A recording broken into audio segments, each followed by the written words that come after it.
Good evening, guys.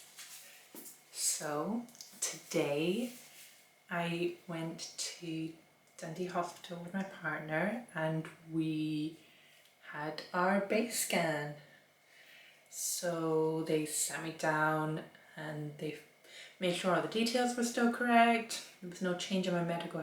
Made sure I'd had my bleed before they did the scan, and taken through into the scan room and underwear off, onto the bed and into the stirrups.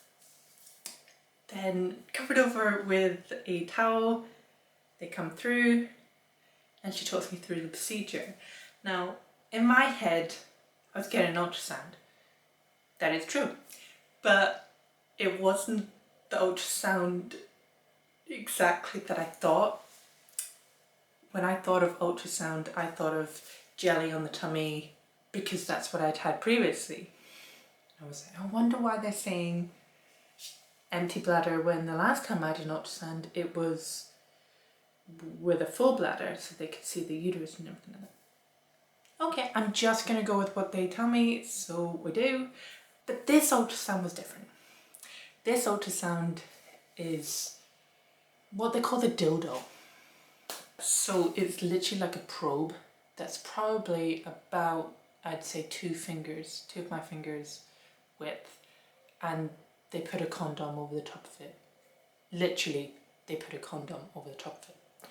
I have a latex allergy, so they had to try and search for a latex-free condom to put on top of this probe thing, and it goes up, and that's how they check the lining of your uterus and your ovaries.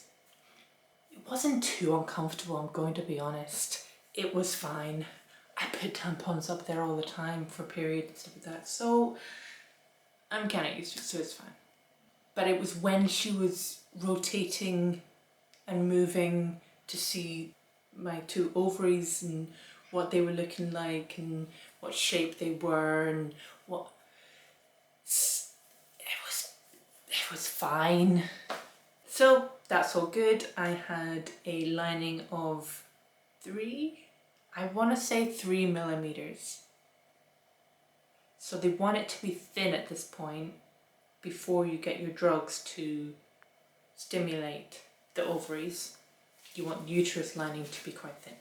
So I'm assuming my 3 millimeters is gonna be okay. Then get trousers back on and go through next door, and this is when they talk through all my drug applications. So I'm on 150 milligrams of Overleap. I would describe it a bit like an EpiPen kind of idea. Guess the first injection's tonight, guys, so we're gonna do this alone, unfortunately, because my partner is away. I'm a little bit nervous just because I don't really, although she went through it, I'm like, I'm injecting myself, and that's different to being there to inject a patient like I would in my day job. I'm sticking a needle into myself voluntarily in my kitchen. Okay, so let's try and set this thing up.